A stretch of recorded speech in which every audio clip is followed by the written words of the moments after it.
हमारे लड़की को आया है फांसी पर लटका कर, ये उसी तरह उसको फांसी होना चाहिए और जहर मार और रेड से मारकर मूरी पर तक कर दिया है। अच्छा से चल रहा था परिवार, उसके लिए जो गहना गुड़िया का मान होता है, हम लोग जितना समर्थ था उतना दिए थे लोग, उसके बाद नहीं देने के कारण लोग अपना काम किया था। लोग सिकड़ी और लकड़ी को प्रभाव को लेकर गला दबा कर लड़की को हत्या किया। अच्छा, कैसे मार दिया? गला दबा करके छाती पर चढ़ करके मार दिया।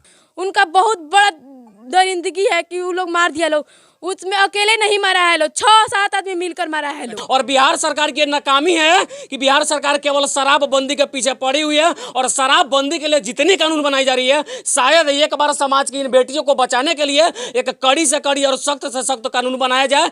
अभी की एक बहुत बड़ी दुखद खबर हम आपको बता रहे हैं कि बिहार के एक बेटी को फिर से दहेज के लिए प्रताड़ित करके मौत के घाट समाज के दरिंदों के द्वारा, जानवरों के द्वारा उतार दिया गया। और हम लोग ठीक उसी जगह पे पहुंचे हैं और परिवार के सभी लोग हमारे साथ मौजूद हैं। घटना कैसे, क्या हुआ, कहां से इसकी शुरुआत हुई, किस प्रकार से बिहार की बेटियों को प्रताड़ित की जा रही है हर बार दहेज प्रथा के लिए और दहेज के लिए, उस संबंध में परिवार के कुछ लोगों से मैं बात करके समाज के सामने क्या वास्तविक सच्चाई है उसको रखने का प्रयास कर रहा हूं। सबसे पहले ये बताइए, नाम क्या है आपका? नूतन कुमारी। अच्छा, जो मरी वो कौन थी आपकी? मेरी बहन थी नूतन कुमारी। अच्छा, कब से इस घटना कैसे कैसे हो रहा है सब? जी, मेरी बहन आई थी, उसके बाद गई, कुछ दिन हुआ गई थी तो अच्छा से चल रहा था परिवार। उसके लिए जो गहना गुड़िया का मान होता है, हम लोग जितना समर्थ था उतना दिए थे लोग, उसके बाद नहीं देने के कारण लोग अपना काम किया था। लोग उसके बाद भी लोग मांग रहा था जी। अच्छा, ये घटना कब से कब से चल रहा है सब? जी, अभी 15-20 दिन से चल रहा है। क्या बता रहे थे चाचा, क्या जानकारी बता रहे थे आप? वो लोग उनसे फर्नीचर और कुछ सिकड़ी की मांग किए थे, ये असमर्थ थे देने में। बाद में फिर ये बोले कि हम कुछ दिन बनवा कर दे देंगे, लड़की को छोड़ दीजिए। इसके बाद वो लोग प्रताड़ना, उसको मारना पीटना शुरू कर दिया और उसको गला दबा कर, यानी कि सिकड़ी का मांग कर रहा था। अब जरा सोचिए, बड़ी गौर करने वाली बात है, एक एक पॉइंट को जरा नोट करिएगा जो भी मेरे वीडियो को देख रहे हैं, क्योंकि घटना केवल यहाँ का नहीं, पूरे बिहार में देखा जाए तो इस प्रकार से हर पिता को प्रताड़ित किया जाता है और कहीं ना कहीं बिहार के लगभग बहुत सारे बेटियों को दहेज के लिए मौत के घाट उतार दिया जाता है। घटना के बारे में बताइए चाचा। घटना का मेन मतलब ये है, इनको जो समर्था था अपने बेटी को दिए, सिकड़ी और लकड़ी के सामान के अभाव में उन्होंने बार बार मांग किया। ये बोले कि हम बनवा करके देते हैं, तब तक 6 महीना हमारे यहाँ छोड़ दीजिए उसको। उन्होंने नहीं छोड़ा, ले गया वहाँ पर और ले जा करके कुछ दिन के बाद इनके आत्महत्या कर दिया। कैसे कैसे मार दिया? गला दबा करके छाती पर चढ़ करके मार दिया, इस तरह से मार दिया। इतना बड़ा दरिंदगी। अब जरा सोचिए कि क्या गुजरी होगी उस बेटी के ऊपर जिस घर में केवल दरिंदे रहते हो और केवल भेड़िया रहता हो, और उस घर में इन लोगों ने अपने बेटी को सौंप दिया। हालांकि इनकी गलती कुछ नहीं है, गलती तो नसीब की है कि शायद आप धनी व्यक्ति नहीं थे। घटना के बारे में बताइए चाचा, क्या कैसे हुआ था? सिकड़ी और लकड़ी को प्रभाव को लेकर गला दबा कर लड़की को हत्या किया। अच्छा, अब आगे क्या चाहते हैं आप? अब न्याय चाहते हैं। न्याय चाहते हैं। अच्छा, FIR कुछ हुआ है? जी, FIR हुआ है, वहाँ मेडिकल हुआ है, फॉर पोस्टमार्टम, उसका रिपोर्ट मिलेगा। हमको न्याय चाहिए, केवल न्याय चाहिए। अच्छा, पुलिस अभी तक इस मामले में क्या कार्रवाई की है? अभी तक कोई कार्रवाई नहीं की है। घटना का क्या दिन हो गया? घटना का तीसरा दिन हो गया। बड़ी नोट करने वाली बात है, जरा देखिएगा और समझिएगा इस बात को कि 3-4 दिन पहले इनके लड़की की हत्या कर दी गई, उसके बाद FIR थाने में होता है और अभी तक कोई भी कार्रवाई नहीं की गई पुलिस के द्वारा, जो कहीं ना कहीं बिहार सरकार की निकम्मी प्रशासन व्यवस्था की असफलता साबित करती है। क्या दीदी के साथ क्या कैसे हुआ था, क्या कुछ पता है आपको? जी, दीदी मतलब अच्छे से रह रही थी, पहले गई थी तो बहुत अच्छे से रह रही थी। उसके बाद उसको पलंग के लिए इतना बोला लोग कि वो बोली कि दे दो, तो पापा बोले थे कि हाँ हम दे देंगे, बाद में दे देंगे, इसीलिए लकड़ी लाकर रखा गया है घर पे कि मतलब फरवाया नहीं गया है पैसा की कमी से। पैसा होगा तो हम बनवा कर दे देंगे, हम बोले थे लोग, और 6 महीना रहने के लिए बोले थे लोग तो भी नहीं रहने दिया लोग। उनका बहुत बड़ा दरिंदगी है कि वो लोग मार दिया लोग।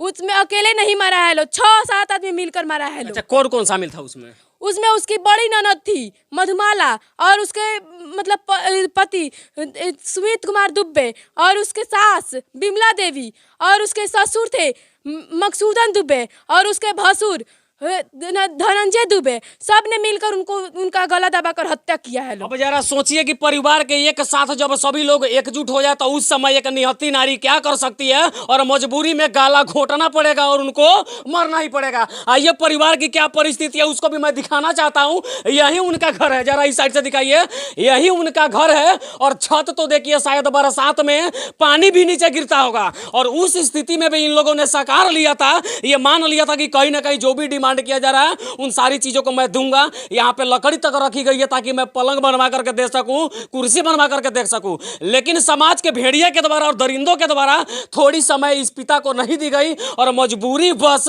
इन पिता को इस दुख का सामना करना पड़ रहा है। और यही हम परिवार की स्थिति दिखा रहे हैं। और मैं कहना चाहता हूं कि हर ननद शायद खराब नहीं होती है, लेकिन कुछ नारी ही है जो नारी की दुश्मन बनी हुई होती है। यदि सभी नारियों में इस प्रकार की समझदारी हो जाए कि सबकी बेटी को अपनी बेटी के समान समझे, तो शायद बिहार में इस प्रकार की घटनाएं देखने को नहीं मिलेगी। यही उनका घर है। और अभी हम लोग बेतिया जिला के रामनगर प्रखंड के मुरैरा गांव में मौजूद है, जहां से आपको सीधी तस्वीर आपको हम दिखा रहे हैं। परिवार वालों के आंखों में देखिए अभी तक नम आंखें हैं, आंसू है। अभी तक ये लोग इंसाफ की उम्मीद लगा करके बैठे हुए, लेकिन पुलिस के द्वारा अभी तक कोई कार्रवाई नहीं की गई। तो मैं कहना चाहता हूं बिहार सरकार से कि निकम्मी सरकार से कि कम से कम अपना आंख खोलिए और इन परिवार के दर्द को समझिए। और दर्द केवल यहाँ का नहीं है, हर दिन शायद आंकड़ा देखा जाए तो दहेज के लिए 3-4 बेटियां जरूर मरती है।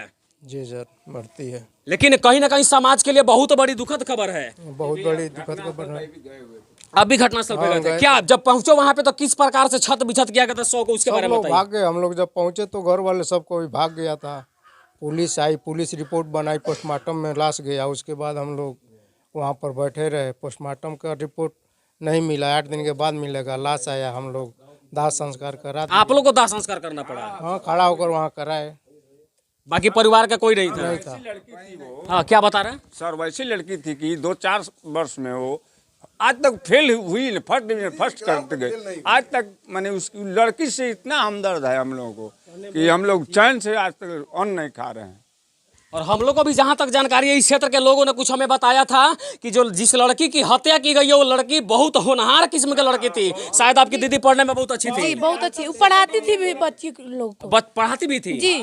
अब जरा सोचे, इस प्रकार के होनहार बच्चियों को भी समाज के भेड़िया के द्वारा नहीं बख्शा जा रहा है तो किसे बख्शा जाएगा? और बिहार सरकार की नाकामी है कि बिहार सरकार केवल शराबबंदी के पीछे पड़ी हुई है। और शराबबंदी के लिए जितनी कानून बनाई जा रही है, शायद एक बार समाज की इन बेटियों को बचाने के लिए एक कड़ी से कड़ी और सख्त से सख्त कानून बनाया जाए। यदि कोई भी दरिंदगी करता है, चाहे दहेज के लिए प्रताड़ित करे या किसी भी चीज के लिए प्रताड़ित करे, उसके ऊपर सख्त कार्रवाई के लिए कानून बन जाए तो शायद समाज में कोई भी इस प्रकार का काम करने से पहले 100 बार सोचेगा और करने से भी शायद डरेगा। सही बात है ना? लेकिन सरकार केवल शराबबंदी के चक्कर में पूरे बिहार वासियों को और ऐसे गरीबी परिवार के बच्चों का जीवन बर्बाद कर रही है और गरीबी के साथ खिलवाड़ करने का काम कर रही है। और समाज के सभी नारियों को मैं एक संदेश देना चाहता हूं कि कम से कम अपने दिल से मानवता को निकाले नहीं, और दूसरे के बेटी को भी अपना समझ करके और स्त्री समझ करके कम से कम बख्शिश करने का कोशिश करिए। नहीं यदि इस प्रकार से होता रहा तो आज इनके बहन के साथ हुआ, हो सकता है कि कल दूसरे के बहन के साथ होगा,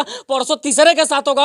और इस प्रकार से पूरा का पूरा बिहार भ्रष्टाचार का शिकार होगा और दहेज प्रथा का शिकार होगा। सरकार से क्या मांग करना चाहिए दहेज प्रथा को हटाने के लिए? आप जी, हमको अच्छा से करना व्यवस्था करना चाहिए कि दहेज कोई ना मांग सके, हम मंदिर में शादी कर सके मगर दहेज प्रथा को लागू नहीं कर पाए। अब जरा सोचिए, इनका तो धन और धर्म दोनों चला गया। एक तो ये बाप कमा करके शायद तिलक दे करके बच्ची का शादी किए होंगे, और उसके बाद पैसा तो गया, साथ में बेटी भी चला गया।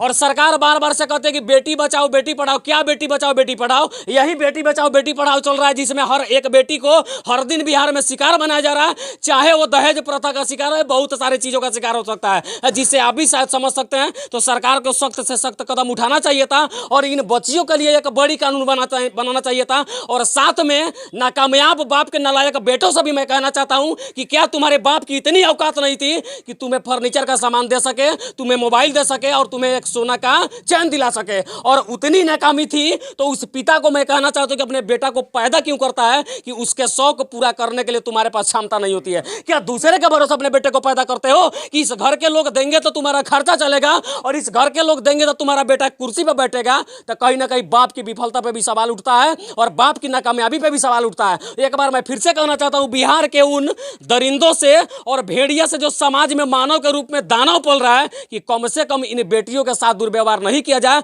जितनी तकलीफ अपनी बेटी के लिए होती है शायद उतनी तकलीफ दूसरे के बेटी के लिए भी होना चाहिए था।